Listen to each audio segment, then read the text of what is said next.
মনে মনে কিন্তু এক। না পিকলুদা, এটা তোমার ভুল ধারণা। সময়ের সঙ্গে সঙ্গে মানুষের মনের বদলও হয়, আর সেই মনের বদলটা মেনে নেওয়ার নামই তো আধুনিকতা।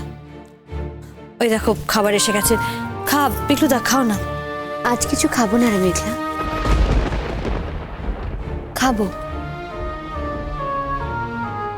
যেদিন সত্যি সত্যি তুই ওই বাড়িতে যাবি বলে আমরা আসবো, সেদিন তোর হাতে খেয়ে যাব, কিন্তু আজ না। সেটা একবারই তোর চয়েস দিদি ভাই, তবে আমি বোধহয় তোদের বাড়িতে আর ফিরে যাব না।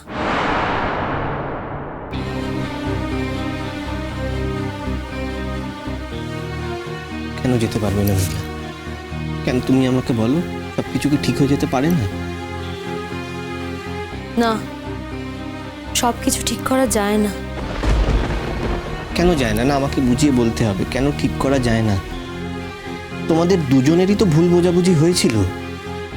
ভুল বোঝাবুঝি তো মানুষেরই হয়, এবং তারপরে মানুষই তো ভুল বোঝাবুঝি মিটিয়ে নেয়। না পিকলুদা, তোমার ভাইয়ের সাথে আমার কোনো ভুল বোঝাবুঝি তো হয়নি। এই তো দেখলে, স্টেজে দেখলে তো দুজনকে কি সুন্দর গান গাইলাম। আমরা তো প্রফেশনাল না। মেঘলার জীবনে একটা নতুন ঘটনা ঘটে গেছে তাতান, বলে তুই জানিস না। হ্যাঁ, সেটা জানার আমার নিশ্চয়ই প্রয়োজনও নেই। মানে একজন প্রফেশনাল কলিগের সম্পর্কে এর থেকে বেশি জানার কি প্রয়োজন? প্রফেশনাল সম্পর্কে দুজনে কতটা স্বচ্ছন্দ। আবার যদি কোনো মঞ্চে একসাথে দেখা হয় তাহলে গান গাইবো, ব্যাস। তোমার ভাইয়ের সাথে কোনো ব্যক্তিগত সম্পর্কে আমি আর জড়াতে চাই না, কারণ ওর সাথে সমস্ত ব্যক্তিগত সম্পর্ক আমার শেষ হয়ে গেছে। দেখো পিকলুদা, দিদি ভাই, আমি তোদের দুজনকে বারবার একটা কথা বলছি, আমার ব্যক্তিগত স্পেসে তোরা প্লিজ ঢুকিস না। এরপরে হয়তো তোদের সাথে আমি আর কথাই বলতে পারবো না, আর সেটা আমি সত্যিই চাই না। যাকে তাহলে এই পর্যন্তই থাক। এবার না সত্যি সত্যি আমার দেরি হয়ে যাবে। মানে আসলে কি বলতো, ইন্টারভিউর জন্য না কয়েকজন লোক আসবে আমার বাড়িতে, আর সেই প্রফেশনাল জায়গাটা আমি নষ্ট করতে চাই না। সময়ের দাম আমার কাছে মারাত্মক। তুই সত্যি অনেকটা বদলে গিয়েছিস। আমি বলছি না এই বদলটা খারাপ, কিন্তু আমি সেই মেঘলাকে যে আর চিনতে পারছি না রে। চিনতে না পারারই তো কথা। আমি তো চাই আমাকে আর কেউ চিনতে না পারুক। আমি তো নিজেই এক এক সময় নিজেকে আর চিনতে পারি না।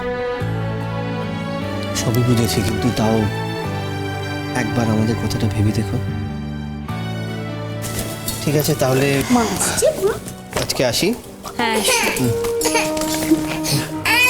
দেখো না দিদি, খুব কাঁদছে আজকে। কিছু খেলেন না আপনারা? খাবার দিয়ে নিলে নিশ্চয়ই খাবো। দিদিয়া সোনা, লক্ষ্মী ছেলে। আসি রে মেঘলা। টাটা।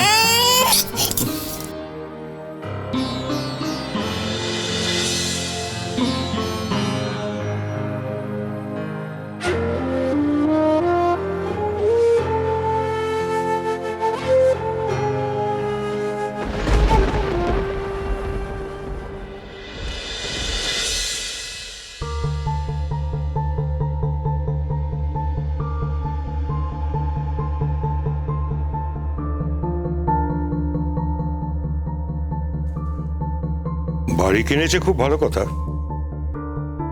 মার কাছে বাড়ির চাবি দিয়েছে, সেটা আরো ভালো কথা। কিন্তু বিদেশ থেকে ফিরেই দেশের নিয়ম কানুনগুলো ভুলে যেতে হবে, তার তো কোনো মানে নেই বৌমা। সেই তো, কাউকে কিছু না বলে বেরিয়ে গেল, এত রাত হয়ে গেল এখনো ফিরছে না। আরে মেঘলার কাছে গেছে কিনা একবার খোঁজ নিবি না কিছুটা? না না, আমি পারবো না। অন্তত আমাকে রিকোয়েস্ট করো না দিদি ভাই, প্লিজ। কিন্তু কামা তাহলে তো অন্তত জানা যেত, কারণ এর আগের বারও তো যাওয়ার আগের দিনও রাত্রিবেলাটা মেঘলার বাড়িতেই ছিল কাম্মা, ওর কাছেই তো ছিল। অনুরাগ যদি আজকে ওই বাড়িতে গিয়েই থাকে তাহলে আমার মনে হয় ওদেরকে ডিস্টার্ব করার কোনো দরকার নেই। আসলে তোমরা হয়তো জানো না, আমি আর পিকলু আজকে সকালে মেঘলার বাড়িতে গিয়েছিলাম।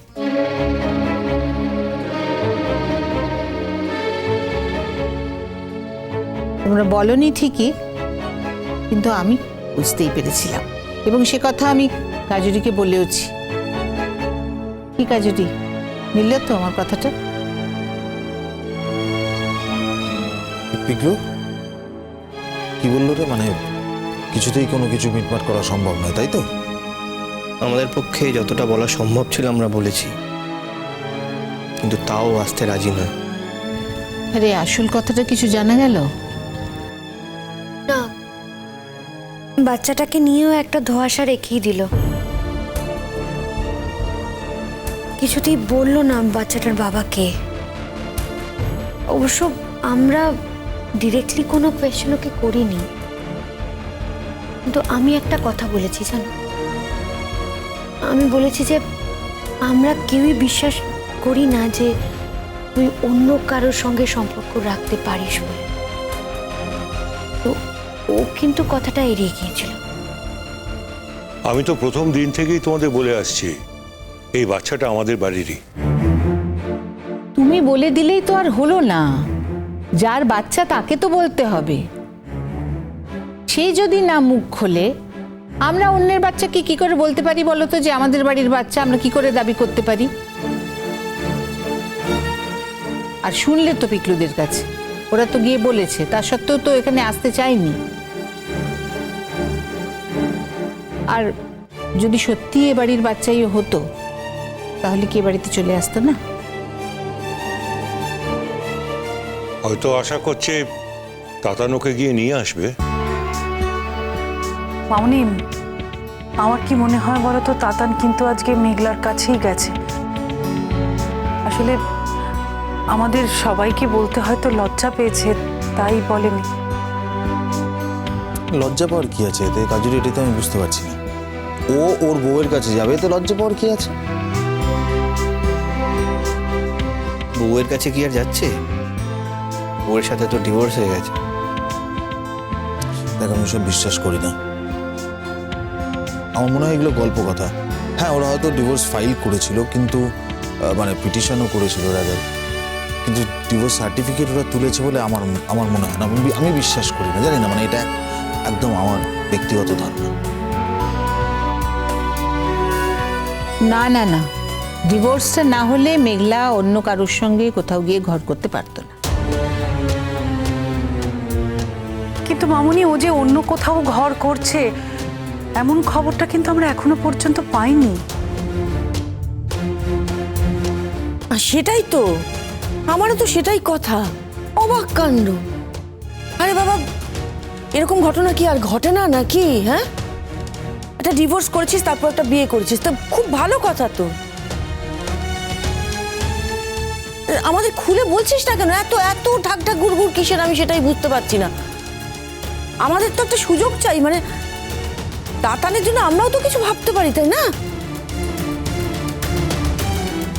ও হয়তো এই ব্যাপারে কারোর সঙ্গে আলোচনা করতে চায় না। ব্যাপারটা তো ওদের একান্ত নিজেদের, তাই না? তাই ওদের এই ব্যাপারে একটা লিবার্টি থাকা উচিত। এই একান্ত ব্যক্তিগত ব্যাপারটা ওরা দুজনের মধ্যে আলোচনা করে ঠিক করুক। দেখো, আমরা তো তাতানেরও একটা সেটেলমেন্ট চাই কিছু। ও যে আমাদের বলে গেল যে ও বাইরে যাচ্ছে, এরকম ধরনেরই একটা ধারণা আমাদের দিয়ে গেছিল যে ডাক্তারির কোনো একটা কোর্স টোর্স করবে, কিছু একটা করবে, কিন্তু ও তো প্র্যাকটিক্যালি ডাক্তারির কিছু করেই নি। তা না করুক, ও একটা অন্য রূপে তো ফিরে এসছে। পিছে